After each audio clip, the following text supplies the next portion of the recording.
사무엘상 15장 1절에서 3절 세번역입니다. 사무엘이 사울에게 말하였다. 주님께서 나를 보내셔서 임금님에게 기름을 부어 주님의 백성 이스라엘을 다스릴 왕으로 세우게 하셨습니다. 이제 주님께서 하시는 말씀을 들으시기 바랍니다. 만군의 주가 말한다. 이스라엘이 이집트에서 나올 때에 아말렉이 이스라엘에게 한 일, 곧 길을 막고 대적한 일 때문에 아말렉을 벌하겠다. 너는 이제 가서 아말렉을 쳐라. 그들에게 딸린 것은 모두 전멸시켜라. 사정을 보아주어서는 안 된다. 남자와 여자, 어린아이와 젖먹이, 소떼와 양떼, 낙타와 나귀 등 무엇이든 가릴 것 없이 죽여라. 오늘 집단 학살을 명령하시는 하나님이라는 제목으로 함께 말씀 나누겠습니다. 왜 하나님이 집단 학살을 명령하실까?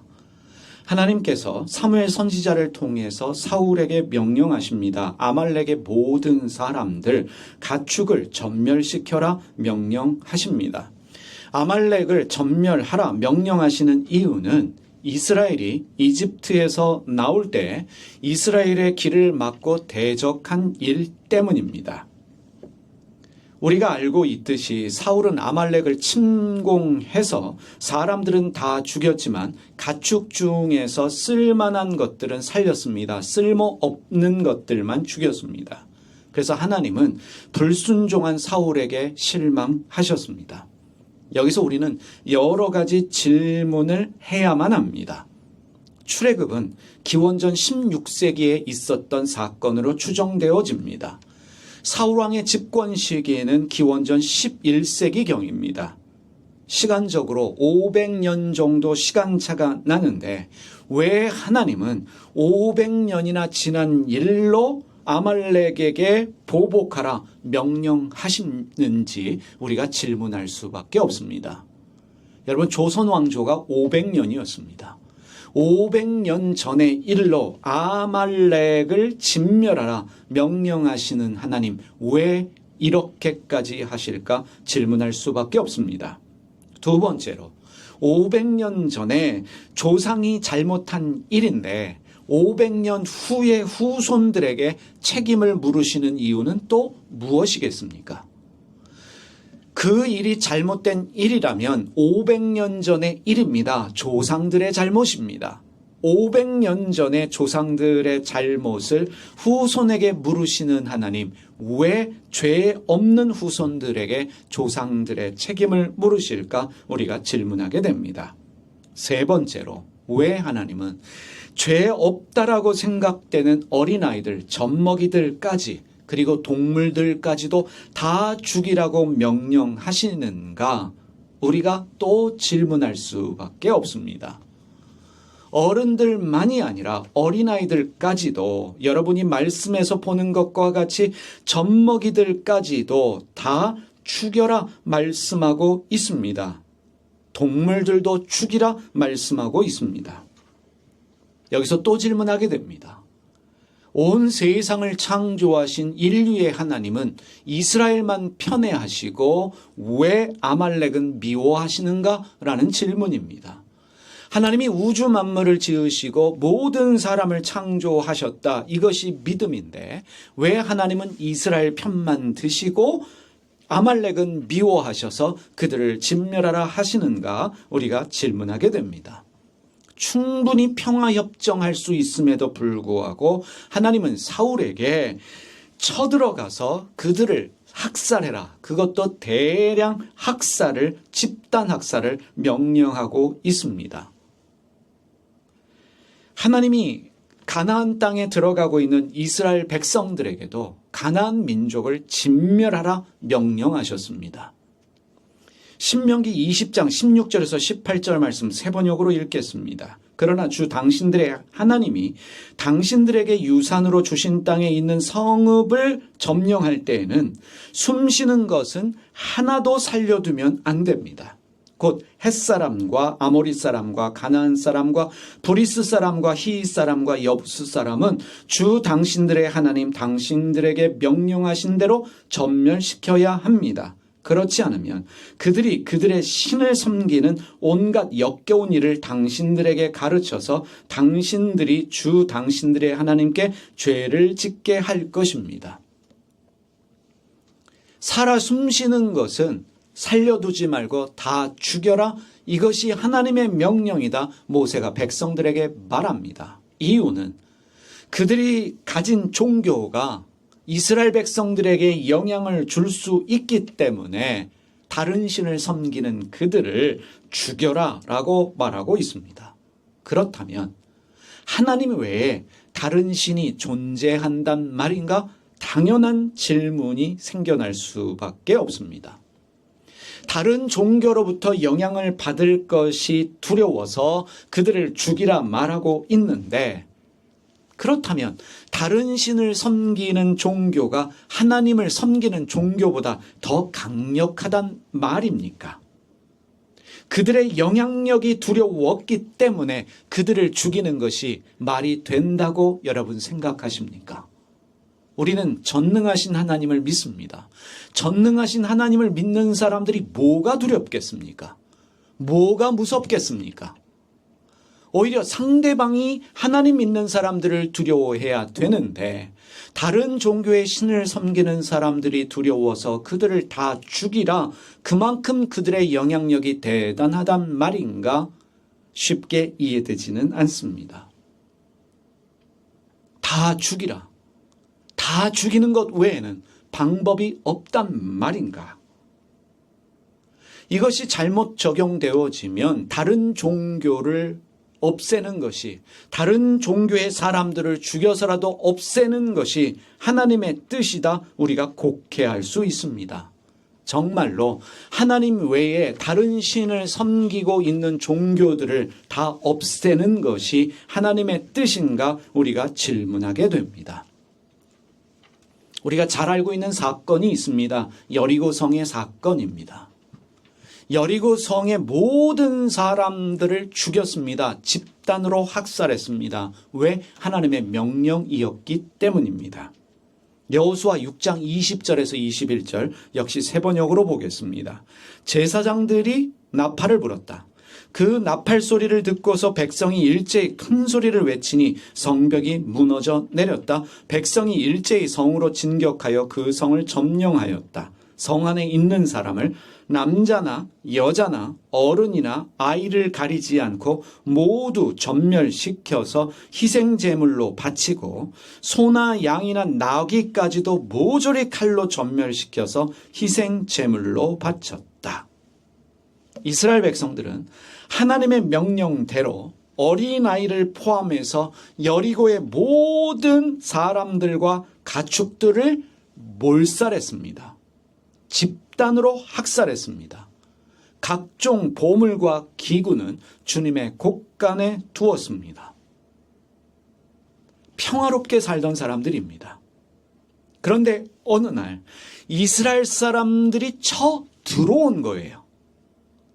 이스라엘 사람들이 쳐 들어와서 이스라엘 사람들이 믿는 신의 도움으로 성벽이 무너졌고, 그래서 이스라엘 사람들은 그 틈을 이용해서 칼을 들고 그 성 안에 있는 모든 사람들을 죽였는데, 그 성 안에 있는 사람들은 도대체 무슨 죄 때문에 죽임을 당해야 했는가?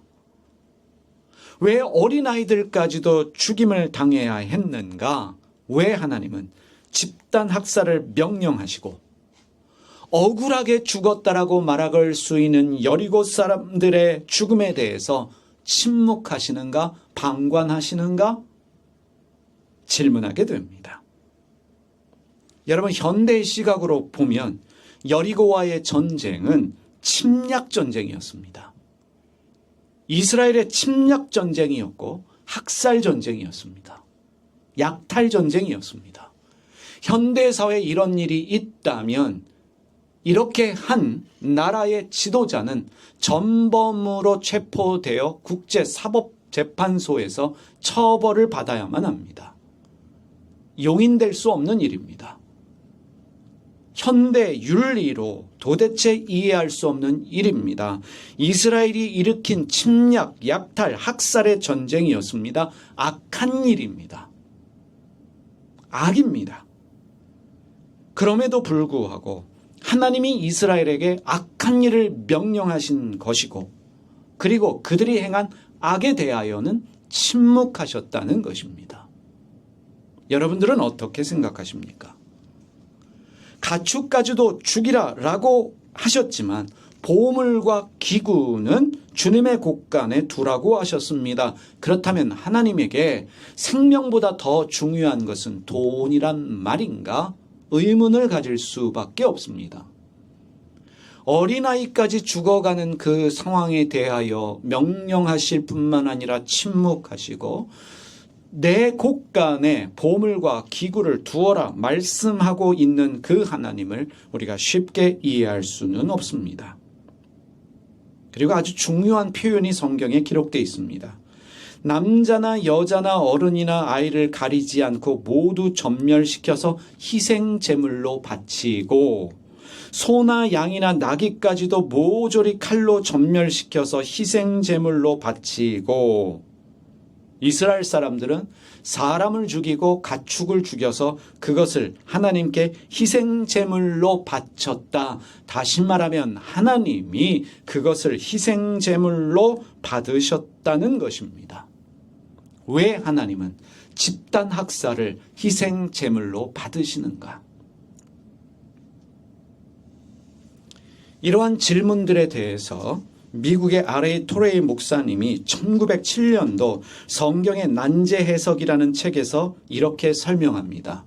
1907년에 나온 책이지만 지금도 보수적인 기독교인들은 이렇게 믿고 있습니다.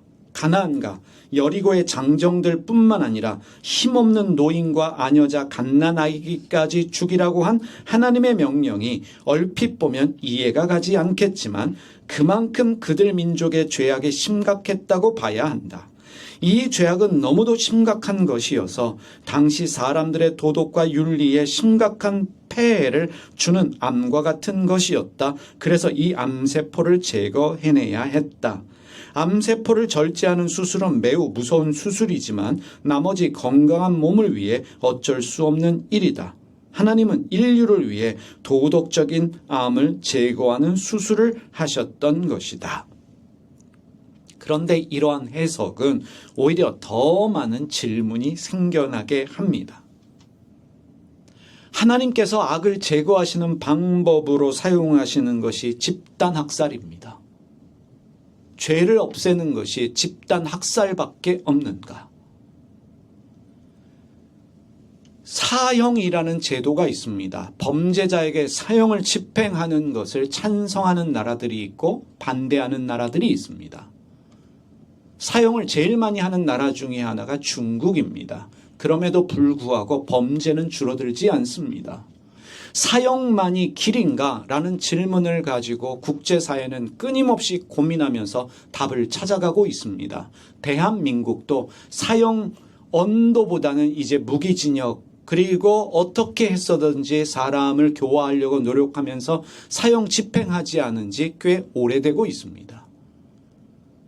인간 사회도 사형만이 답이 아니다라고 고민하고 질문하고 있는데 만약에 하나님께서 악을 없애기 위해서 집단 학살을 명령하셨다면 그 하나님이 어떤 하나님인가 우리가 생각할 수밖에 없습니다.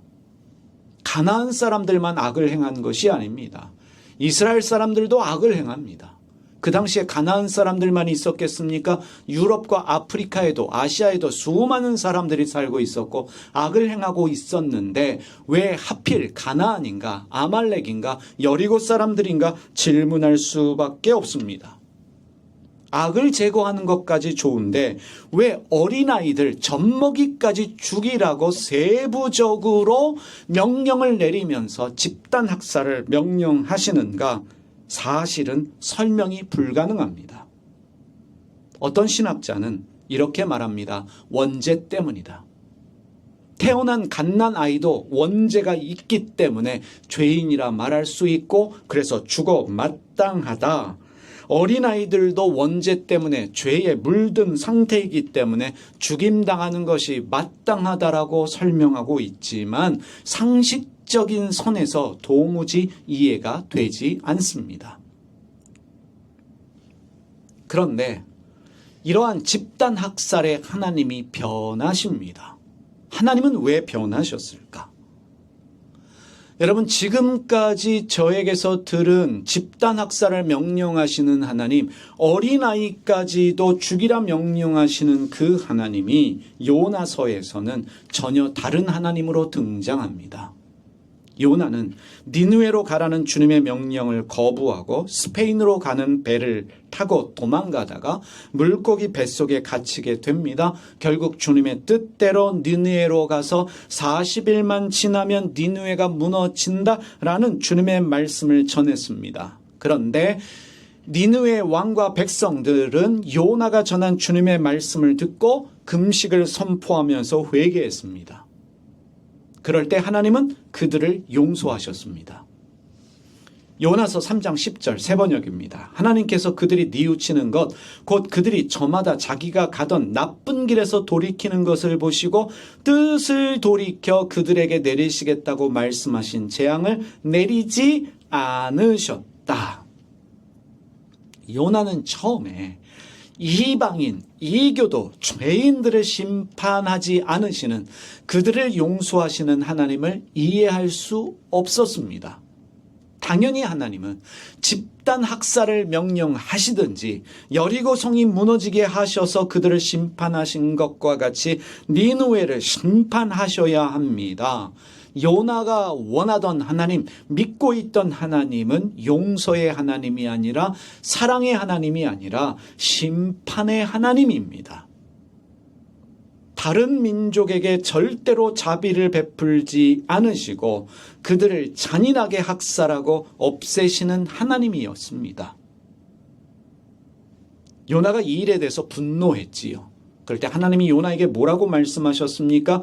요나 4장 10절에서 11절입니다. 주님께서 말씀하셨다. 잘 들어보십시오.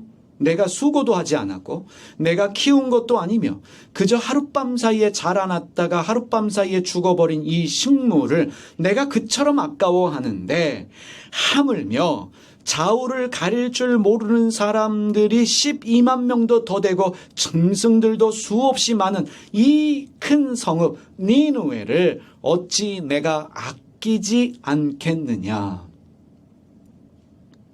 이러한 자비를 여리고성에 베푸셨다면, 이러한 자비를 아말렉 사람들에게 베풀어 주셨다면, 이러한 자비를 가나안 사람들에게 베풀어 주셨다면 어떠했겠습니까? 여리고성에 갓난 아기까지 모든 가축들을 몰살하도록 명령하신 하나님은 니느웨 사람들에게 회개의 기회를 주셨고 그리고 그들에게 관대하셨습니다. 그들이 죄 때문에 죽을 수 없다.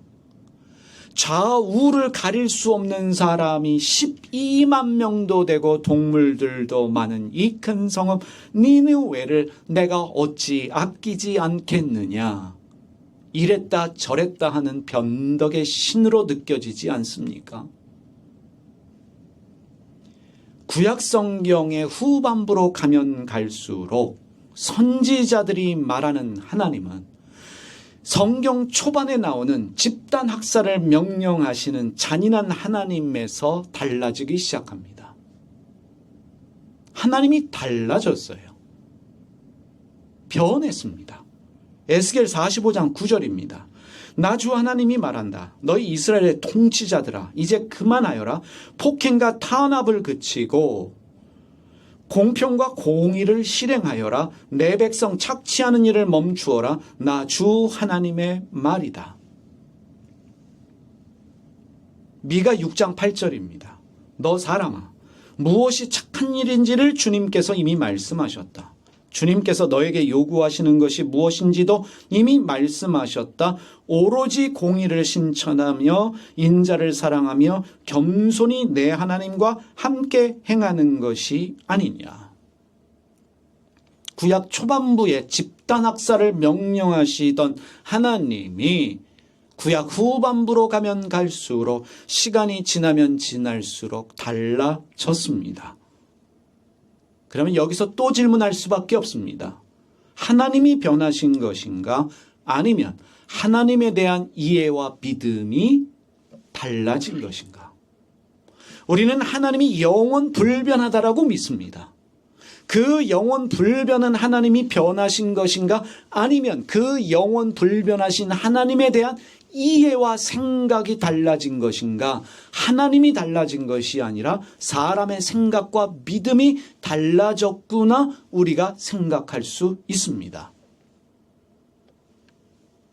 예수님이 이 땅에 오셨습니다. 우리는 그 예수님을 인간으로 오신 하나님으로 이해합니다. 유대인들은요, 하나님을 절대적인 자기들만의 수호신으로 믿었습니다. 고대의 신은 전쟁의 신입니다. 이기게 하는 신이에요. 적국 원수들을 심판하시는 신입니다. 우리 하나님이, 우리 이스라엘의 하나님이 이스라엘을 도우셔서 항상 우리를 이기게 하시고 보호하여 주시고, 이교도 이방인들은 심판하신다. 그들을 집단으로 학살하시고 그들을 심판하셔서 씨를 말리시는 분이다라고 믿었습니다. 그런데 이스라엘이 이교도들에 의해서 망했습니다. 하나님이 있다라고 믿는 그들의 수호신을 모시고 있는 성전이 완전히 파괴되었을 뿐만 아니라 이방인 이교도 죄인들에 의해서 포로로 끌려갔습니다. 하나님이 그들의 수호신임에도 불구하고 바벨론의 지배를 받았지요. 바벨론의 지배를 받으면서 언젠간 끝나겠지 했더니 페르시아의 지배를 받고, 페르시아의 지배를 받으면서 이제는 끝나겠지 했는데 그리스의 지배를 받고, 다시 이집트의 지배를 받으면서 예수님 때에 와서는 로마의 지배를 받게 되었습니다.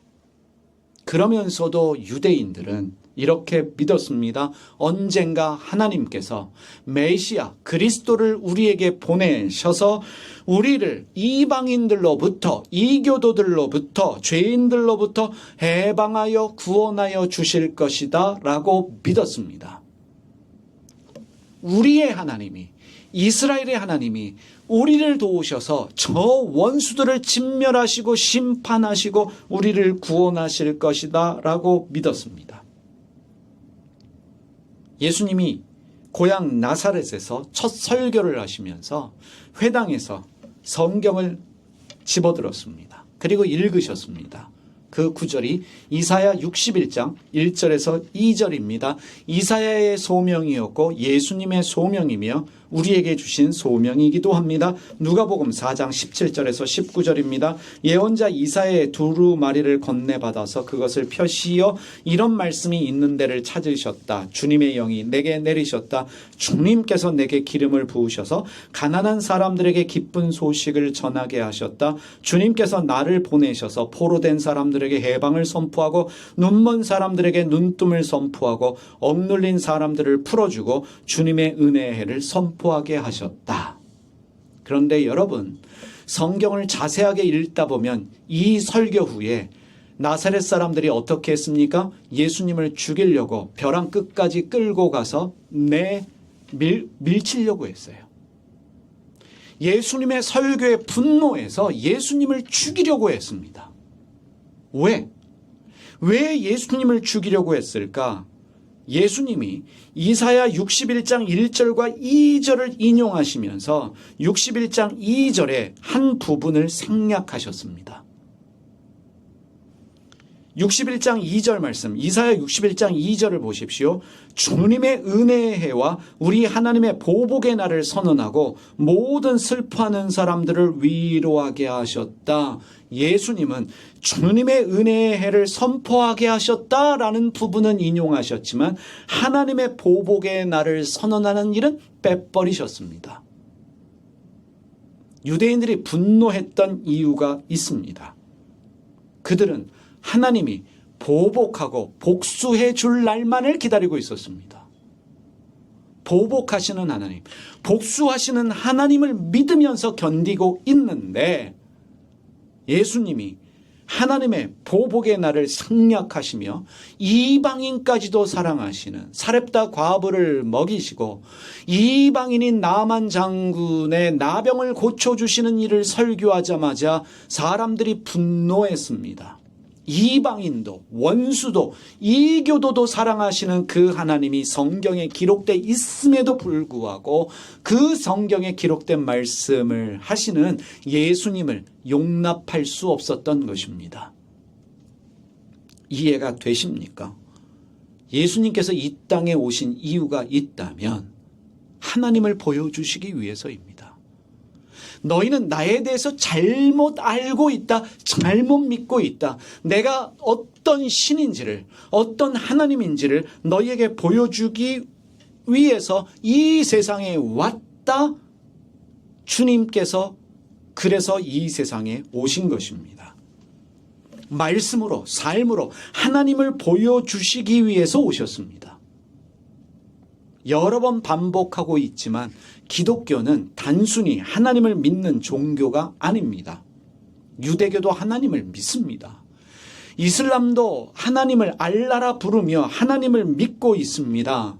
기독교가 가지는 유일성은 하나님을 믿되 예수 그리스도를 통하여 보여지고 계시되어진 그 하나님을 믿는 신앙이 기독교입니다.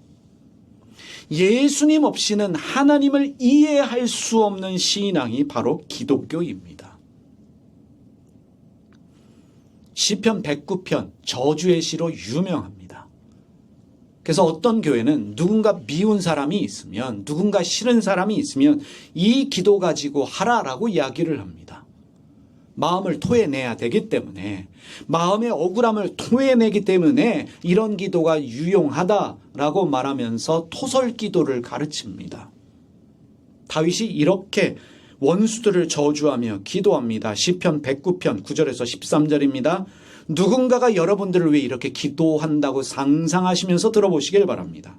그 자식들은 아버지 없는 자식이 되게 하고 그 아내는 과부가 되게 하십시오. 그 자식들은 떠돌아 다니면서 구걸하는 신세가 되고 폐허가 된 집에서 마저 쫓겨나서 밥을 빌어먹게 하십시오. 빚쟁이가 그 재산을 모두 가져가고 낯선 사람들이 들이닥쳐서 재산을 모두 약탈하게 하십시오. 그에게 사랑을 베풀 사람이 없게 하시고 그 고아들에게 은혜를 베풀어 줄 자도 없게 하십시오. 자손도 끊어지고 후대에 이르러 그들의 이름까지도 지워지게 하십시오. 여러분, 드라마를 보다 보면 조선시대에 누군가 미워하는 사람이 있으면 그 사람이다라고 믿는 인형을 만들어서 바늘로 콕콕 찌르는 것을 여러분 아십니다. 그거와 다를 게 뭐가 있겠습니까? 여러분, 싫은 사람이 있으면 그 사람 사진 구해다 냉장고에 붙여놓고 날마다 이런 기도하시면 어떻겠습니까? 무당 종교와 다를 것이 무엇입니까? 다윗이 이해하고 믿던 하나님은 보복하시는 하나님, 나를 대신하여 심판하시는 하나님입니다. 보복하고 복수하시는, 심판하시는, 원수를 작살내시는 하나님이었습니다. 그래서 다윗이 이해하고 믿었던 하나님을 우리가 믿으면서 다윗이 기도한 대로 기도해야 할까? 우리에게 중요한 것은 예수님의 가르침입니다. 예수님은 원수를 사랑하고 그들을 위해 기도하라고 하시면서 절대로 보복하지 않으시는, 복수하지는 하지 않으시는 그 하나님을 우리에게 말씀하여 주셨습니다. 그리고 보여주셨어요. 마태복음 5장 43절에서 44절 200주년 신약성서의 번역입니다. 내 이웃을 사랑하고 내 원수를 미워하라고 하고 말씀하신 것을 여러분은 들었습니다. 자, 내 이웃을 사랑하고 내 원수를 미워하라. 지금까지 사람들이 이해하고 믿었던 하나님이에요. 그들의 종교는 내 편 사랑하고 내 편이 아닌 원수는 미워하는 것이 이들의 믿음이었고 신앙이었습니다. 그들의 수준이었습니다. 그런데 예수님이 말씀하십니다. 그러나 나는 여러분에게 말합니다. 여러분의 원수들을 사랑하고 여러분을 박해하는 사람을 위하여 기도하십시오. 예수님이 생각의 전환을 요구하셨습니다. 혁명적이고 파격적인 말씀을 주셨어요. 왜 바리새인들이, 율법학자들이, 예수님의 말씀을 들었던 사람들이 분노해서 예수님을 죽이려고 했을까? 지금까지 우리가 믿고 이해하던 하나님이 아니기 때문에 그래요. 원수는 죽여야 돼요. 원수는 저주해야 돼요. 원수가 망하도록, 원수의 아내가 과부가 되도록, 원수의 자식들이 고아가 되도록 저주하는 것이 당연한 일이고 그렇게 해 주실 분이 하나님이다라고 믿었는데, 예수님께서 그러나 나는 여러분에게 말합니다. 오늘 우리가 예수님의 말씀을 듣고 깨달아야 하는데, 예수님의 말씀은 제쳐놓고 수천 년 전에 고대 근동의 사람들이 이해하고 믿었던 하나님을 여전히 그 수준에서 믿고 있기 때문에 우리의 수준이 예수님 수준 되지 못하고 비난을 받고 있는 것입니다. 누가복음 6장 35절 역시 200주년 신약성서의 번역입니다. 그러니 여러분은 원수를 사랑하고 잘해주며 아무것도 바라지 말고 구워 주십시오. 그러면 여러분이 받을 상이 많을 것이고 또한 여러분은 지극히 높으신 분의 아들이 될 것입니다. 사실 그분은 은혜를 모르는 사람들과 악한 사람들에게도 인자하시기 때문입니다. 원수에게 구워 주며 원수에게까지도 잘해 주어라. 왜? 그래야만 여러분들이 지극히 높으신 분의 아들이 될 것이다. 지금까지는 원수를 죽이고 원수의 씨를 말릴 때에 하나님의 자식이 된다고, 아들이 된다고 믿었는데, 예수님은 아니다. 다윗처럼 기도해서 하나님의 자식이 되는 게 아니라 이제는 패러다임을 바꾸어라. 너희가 믿는 하나님은 그러한 하나님이 아니라 원수에게도 잘해주시는, 비와 해를 동일하게 주시는 하나님이다 라고 말씀하셨고 보여주셨기 때문에 당시의 종교 지도자들을 비롯한 종교인들이 예수님께 분노하여 예수님을 죽이려고 했던 것입니다. 예수님 당시의 사람들은 부모의 죄를 자녀에게 전가하는 하나님을 믿었습니다. 500년 후에라도 죄를 묻는 하나님, 부모가 잘못했음에도 불구하고 3대 4대 후에 그 자손을 처벌하는 하나님, 병과 장애로 사람을 저주하는 하나님, 이방인과 이교도들, 특정한 직업을 가진 사람들에 대한 편견으로 사람을 차별하시는 하나님, 율법을 지키지 않으면 무조건 처벌하고 저주하는 두려움의 하나님을 믿었습니다. 안식일에 이런저런 일을 하면 처벌하는 하나님, 안식일에 돈을 쓰면 가만히 내버려 두지 않고 3대 4대가 멸망하도록 저주하는 하나님, 어느 교회가 이야기하는 것처럼 11조 하지 않으면 쫄딱 망하게 하나님을 믿었습니다. 그런데 예수님이 이런 모든 잘못된 신관, 하나님에 대한 이해를 깨뜨리셨습니다. 안식일에 병자를 고치시면서 안식일은 사람을 위해 주신 하나님의 선물이다, 안식일의 주인은 인자다라고 말씀하시면서 사람들의 생각을 바꾸어 주셨습니다. 손을 씻지 않고 음식을 드셨어요. 위생관념이 없었던 것이 아니라, 왜 유대인들이 정결례에 목숨을 걸었냐면, 이 사람들의 믿음은 접촉하면, 불결한 것과 접촉하면 불결해진다라고 믿었습니다. 불결하다고 여겨지는 물건이나 동물들, 사람들과 접촉을 하면 나도 죄인이 되고 불결해지는데, 깨끗해지는 방법이 정결례예요. 그래서 집에 들어오면 손을, 가나 혼인잔치에 나오는 물 항아리 같은 데에 손을 주먹 쥐고 놓고 흔드는 거예요. 나는 이방인들과 접촉했는데, 시장 갔다 왔는데 보지 말아야 될 거 봤고 만나지 말아야 할 사람 만났으니 나를 깨끗게 해주세요. 물을 우리 페브리즈 뿌리는 것처럼 그렇게 물을 자기 몸에 뿌리는 게 목욕이에요. 위생관념이 아니라 당시의 사람들은, 자, 이제 내가 접촉했던 모든 더러운 것들과의 작별이다. 더러운 것들, 나는 정결례를 했기 때문에 거룩해졌어. 이런 오만함이 사람들에게 있었겠죠. 근데 예수님은 손을 안 씻은 것이 안 씻어도 된다가 아니라 사람이 죄인과 접촉했다고 죄인이 되는 게 아니다. 불결한 동물이라고 여겨지는 동물과 접촉했기 때문에 불결해지는 게 아니다. 중요한 것은 사람의 마음이다 라는 것을 깨닫게 해주시기 위해서 고의적으로 정결례를 행하지 않으셨던 것입니다. 이방인들, 이교도들, 죄인들과 어울리시면서 그들과 식사하시면서 하나님에 대한 믿음, 하나님에 대한 인식을 바꾸어 주셨습니다.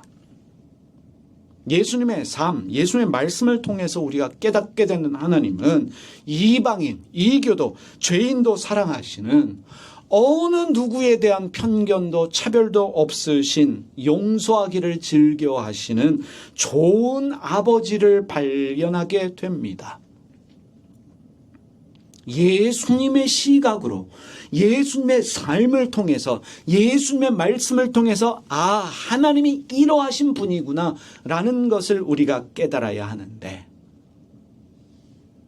중세 기독교는 여전히 고대 근동의 신을 하나님으로 믿으면서 하나님의 이름으로 수많은 사람들을 마녀와 이단으로 모여 화형시켰습니다. 그 숫자를 헤아릴 수 없습니다. 십자군 전쟁을 통해서 이슬람과 유대인들을 학살했어요. 지금 한국교회가 십자군의 정신으로 외치면서 광장에 모여서 외치고 있는데 무서운 이야기예요. 이런 표현 좀 과한 표현이지만 무식하기 때문에 십자군 정신을 외치는 것입니다. 십자군이 다시 일어나면 그건 악입니다. 우리에게 필요한 건 십자군 정신이 아니라 십자가 정신이에요. 위기를 극복하기 위한 로마 교황청이 십자군을 통해서 예루살렘을 다시 회복하자라는 이슈로 사람들을 동원하면서 자기들의 종교를 회복하기 원했던 것입니다. 다시 말하면 하나님을 왜곡하여 사람들을 동원하고 집단 학살을 했던 것입니다. 하나님에 대한 잘못된 이해로 중세 기독교는 여성과 장애인들을 차별했고 그것을 하나님을 위한 일로 교회를 지키는 일로 여겼습니다. 사람들로 하여금 그렇게 믿게 했던 것입니다. 종교 개혁자들도 50보 100보입니다. 교회를 개혁하겠다라고 해서 생겨난 개신교도 다른 교리와 신학을 주장하는 사람들을 화형에 처했습니다. 장로교의 시조라고 말하는 칼빈조차도 자신의 교리에 반하는 사람을 화형에 처했습니다. 춤추는 사람들을 처벌했습니다. 술 마시는 사람들을 처벌했습니다. 노래를 부르지 못하게 했습니다. 연극도 보지 못하게 했어요. 지금으로 얘기하면 영화 관람도 금지했습니다. 그 모든 것들은 죄의 근본이기 때문에 술도 마시지 마라, 잔치도 하지 마라, 연극도 보지 마라, 노래도 부르지 마라, 교회 안에서 악기도 연주하지 마라, 사람 숨 막히게 하는 하나님을 만들어 믿게 한 것입니다. 청교도 외치지만 청교도들은 인디언들의 땅에 들어가서 하나님의 이름으로 그들을 학살했습니다. 1억 명 가까운 사람들을 죽였습니다. 남의 땅을 빼앗았습니다. 여리고성 정복의 그 성경을 그대로 이해하고 해석하며 믿으며 하나님이 주신 약속의 땅 주님의 이름으로 차지하겠다. 그래서 인디언들을 속이고 그들을 창고에 가두어 죽이게 할 뿐만 아니라 면역력이 없는 그들에게 장티부스에 걸렸던 사람이 덮었던 담요를 선물해서 유행병에 걸리게 하여 죽게 만들었습니다. 여기서 끝납니까? 유럽과 미국의 백인 기독교인들은 성경에 대한 잘못된 이해, 하나님에 대한 잘못된 이해로 흑인들은 저주받았기 때문에 노예로 사는 것이 마땅하다라고 해서 아프리카 땅에 들어가서 한 일이 무엇입니까? 그들이 복음을 전했습니까? 복음은 도구였습니다. 돈 벌기 위해서 수많은 아프리카 사람들을 사냥해서 그들을 유럽과 그리고 미국에 팔면서 노예의 삶을 살게 했습니다. 하나님의 이름으로요. 독일의 히틀러가 유대인들을 죽일 때 내세웠던 명목이 악의 제거였습니다. 악을 제거하기 위해서는 유대인들을 없애야 한다. 그래서 유대인 아이들을 죽였습니다. 유대인 600만 명, 집시들과 동성애자들을 포함한 500만 명, 1000만 명이 넘는 사람들을, 전쟁에서 죽은 사람들을 빼고요. 유대인이라는 이유로, 집시라는 이유로, 동성애자라는 이유로 죽은 사람들이 1000만 명이나 넘습니다. 하나님의 이름으로요. 이때 독일 교회는 침묵했습니다. 오히려 지지했습니다. 예수님을 못 박았던 유대인들은 죽어 마땅하다라고 생각했습니다. 여러분, 예수님의 말씀을 안 가르쳤다는 거예요. 원수들도 사랑하고 그들을 위해 기도하십시오. 이웃을 사랑하고 원수를 미워하라는 말을 들었지만 그러나 나는 여러분에게 이야기합니다라는 예수님의 말씀을 온데간데 없이 그들은 자기들이 믿고 싶은 신을 만들어 믿으며 하나님이라고 부르면서 예수님이라고 부르면서 온갖 악을 행했던 것입니다.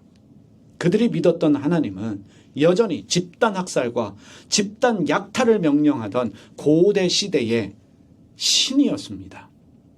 그들에게는 예수님이 말씀하신, 예수님이 보여주신 보복도 복수도 없으신 하나님이 보이지 않습니다. 왜?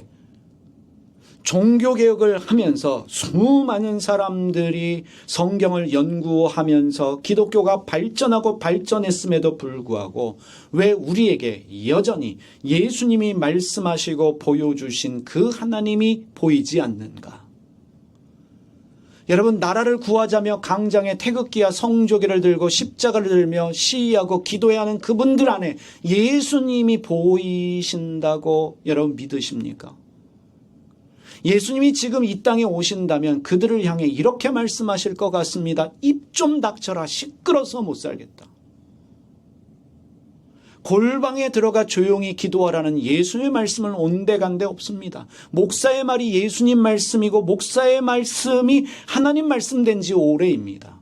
아무리 예수님의 말씀을 갖다 들이대도 사람들은 우리 목사님은 그렇게 말씀 안 하셨어. 지금 예수교가 아니라 기독교가 아니라 목사교가 된 지 이미 오래입니다. 왜? 예수님은 온데간데 없고 예수님이 보여주신 하나님의 모습이 보이지 않는 이유가 무엇인가? 성경을 고민도 하지 않고 질문도 하지 않고 성찰도 하지 않으면서 문자 그대로 믿기 때문입니다.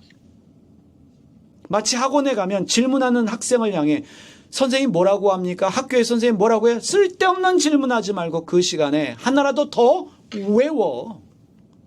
질문하지 말고 내가 가르쳐주는 대로 아멘 하면서 믿어. 그래서 대형 교회들이 제자 훈련할 때 담임 목사의 설교를 수십 번 수백 번 반복해서 듣게 하면서 쇠뇌를 시킵니다. 고민 질문 성찰 없이 무조건 믿어라. 그러니 성경이 그렇게밖에 보이질 않아요. 집단 학살이 정당화되고 집단 약탈이 정당화될 수밖에 없는 이유가 여기에 있습니다. 성경에 기록되어 있으니까 우리가 인디언들 1억 명 죽여도 유대인들을 600만 명을 살해해도 상관이 없다. 그렇게 생각하는 것입니다. 여러분, 성경을 읽어보십시오. 구약은 일관되게 동일한 하나님을 말하지 않습니다. 여러분이 이성과 합리성을 가지고 성경을 읽어보면 성경의 시작에서 말하는 그 하나님과 예언자들이 말하는 하나님이 달라지고 예수님께 와서는 파격적인 하나님이 제시되어지는데 도무지 유대인들이 동의할 수 없는 하나님, 사랑과 은혜의 하나님입니다. 구약의 하나님은 변했습니다. 계속 끊임없이 진보했습니다. 하나님이 변하고 진보했기 때문이 아니라 이것이 중요합니다. 사람들이 끊임없이 하나님과 신앙에 대해 고민하고 질문하고 성찰했기 때문입니다. 우리가 지금 믿고 있는 이해하는 그 하나님이 하나님에 대한 전부인가 고민하고 질문하고 성찰하고 있기 때문에 그 하나님에 대한 이해가 달라졌다는 것입니다. 결정적으로 예수님이 이 세상에 오셔서 하나님을 보여주셨고 하나님에 대해서 말씀해 주셨기 때문에 우리는 구약에서 말하는 집단 학살하시는 하나님이 아니라 온 인류도 사랑하시는 하나님, 하나님이 문제가 아니라 하나님에 대하여 잘못 믿고 있는, 잘못 가르치는 종교 지도자들, 사람들이 문제구나라는 것을 깨닫게 되는 것입니다. 그래서 여러분들이요, 신앙생활을 제대로 하고 있다면 하나님에 대한 믿음이 날마다 변화해야 합니다. 진보해야 합니다. 우리 교회는 고민, 질문, 성찰이 모토입니다. 실제로 우리 교회 지금 어떤 교우님은 그래요. 우리 교회 나오면서 혼돈스럽다는 거예요. 지금까지 내가 믿고 확신했던 것들은 무엇인가 라는 고민이 생겨난다는 거예요. 저에게 묻더라고요. 하나님이 진짜 계신 거예요? 천국과 지옥은 있나요? 정직하게 얘기했습니다. 나도 본 적이 없기 때문에 잘 모르겠다. 나도 하나님을 본 적이 없고 천국과 지옥에 가본 적이 없기 때문에 나도 모르겠다. 그러나 나는 믿는다. 그냥 믿는 게 아니라 고민하고 질문하고 성찰하면서 내린 결론이 하나님의 존재에 대한 확신이고 사후세계에 대한 그 어떤 확신이 있는데, 이러한 것들이 계속적으로 변화되면서 저 나름대로 확신하는 건 깊이와 성숙함입니다. 고민과 질문과 성찰이 없는 신앙은 폭력적이 될 수 있습니다. 생각을 안 하기 때문에 히틀러 같은 사람이 생겨나면 그냥 끌려다니는 거예요. 생각도 없이 가짜뉴스 믿으면서 살아가는 거예요.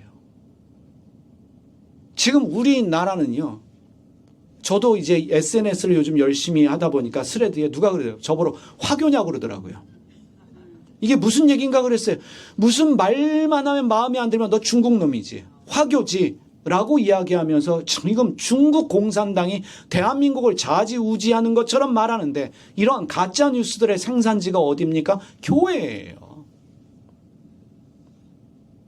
어찌하다가 교회는 이성도 없고 합리성도 없고 무조건 칼 들고 수십만 수백만 명을 죽이기를 즐겨하는, 내 편만 보호하시는 이상한 하나님을 믿고 있습니다. 그래서 우리는요, 문자주의를 버려야 합니다. 성경을 문자로만 읽지 말고 성경을 읽으면서 고민하고 질문할 수 있어야 합니다. 성찰할 수 있어야 합니다. 그럴 때 예수님이 말씀하신 그 하나님을 우리가 만날 수 있습니다.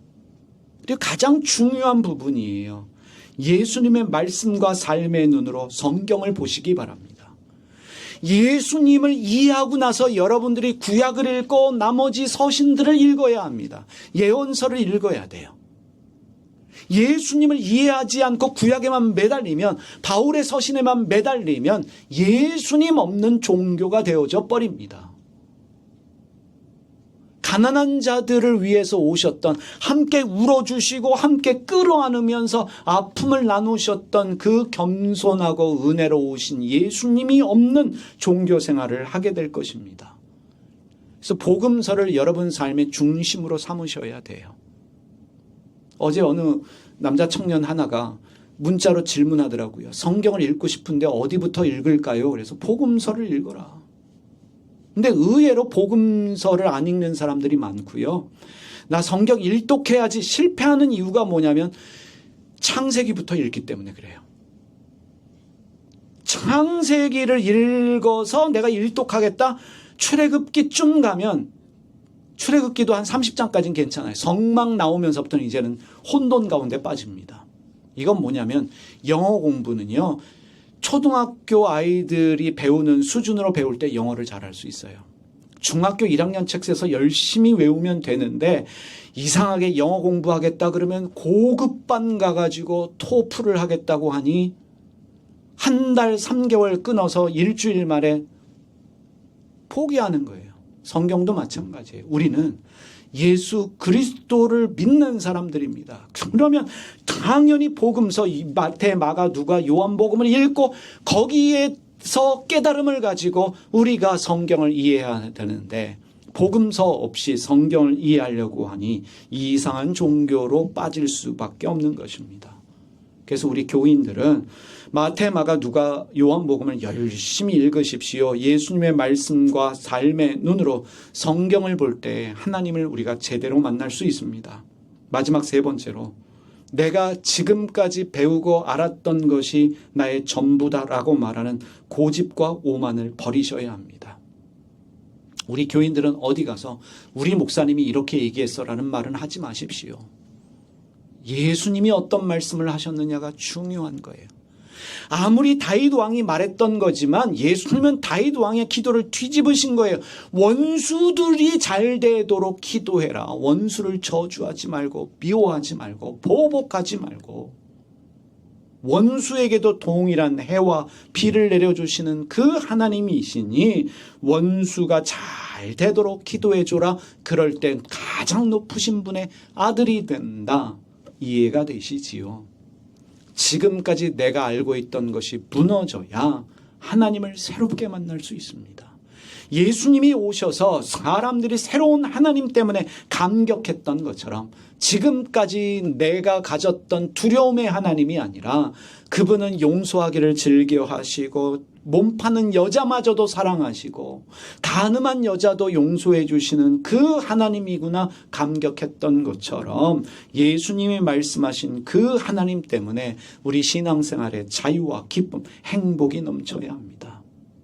어제 어떤 한 분이 매주 교회에 나올 수 없는 상황을 이야기하면서 교회 정하기 어렵다. 지금까지 배운 신앙은 매주 나와서 주일 성소를 해야 되는 신앙이었어요. 제가 이야기했습니다. 주일 성소라는 말이 성경에 있습니까? 없어요. 안식일은 사실 토요일이지 주일이 아니에요. 이런 얘기했습니다. 안 나와도 다 이해하신다. 직장 때문에 못 나온다는데 오늘도 직장 때문에 못 나온 교우들 여러분들입니다. 그분들을 위해서 기도하는 것이 목사인데 목사도 그분들을 위해 기도하는데 하나님이 이놈 봐라 주일날 예배 안 드리고 이래 너는 저주받아 그러실 분일까요? 그러면 믿지 말아야 돼요. 그런 신은 믿지 말아야 돼요. 무당들이 말하는 신이지요. 지금까지 내가 알고 있었던 하나님을 버릴 때 예수님이 말씀하신 그 하나님을 만날 수 있습니다. 오늘부터 작정하시고요. 복음서에 집중하면서 복음서에서 말씀하시는 그 예수님의 음성이 여러분에게 들리고 그래서 여러분 주님 만나는 감격이 여러분에게 있기를 소망합니다. 기도하겠습니다. 살아계신 하나님 아버지, 하나님의 자비, 하나님의 은혜를 깨닫게 하여 주시옵소서. 성경을 읽을 때마다 어린아이까지 잔인하게 살해하도록 명령하시는 그 하나님을 볼 때마다 너무 힘들고 어려웠습니다. 이 하나님을 어떻게 이해해야 될지 모르는 것이 우리의 솔직한 고백이었습니다. 하나님이 문제가 아니라 그 하나님을 이해하고 믿었던 사람들의 문제라는 것을 저희가 인식합니다. 예수님이 하나님에 대하여 말하였을 때 사람들이 왜 예수님께 분노하며 예수님을 죽이려고 했던지도 깨닫습니다. 예수님이 말씀하신 은혜의 하나님, 사랑의 하나님, 용서의 하나님, 이방인과 이교도 죄인들까지도 끌어안으시는 그 하나님에 대해 동의할 수 없었던 종교 지도자들이 예수님을 죽이려고 했던 것처럼 오늘 우리가 그러하지 않은지 우리의 삶을 돌아보게 하여 주시옵소서. 구약의 하나님에서 머물지 않게 하시고 예수님이 말씀하신 그 하나님 아버지를 만나는 감격이 우리에게 있게 하여 주시되 성경을 읽을 때마다 문자에만 집중하지 않게 하시고 문자 그대로 믿지 않게 하시고 고민하고 질문하고 성찰하면서 깊은 깨달음 가운데 예수님이 말씀하신 그 하나님을 만나는 감격, 그래서 우리의 삶이 변화되고 새롭게 되는 은혜가 있게 하여 주시옵소서. 예수님의 이름으로 기도드립니다.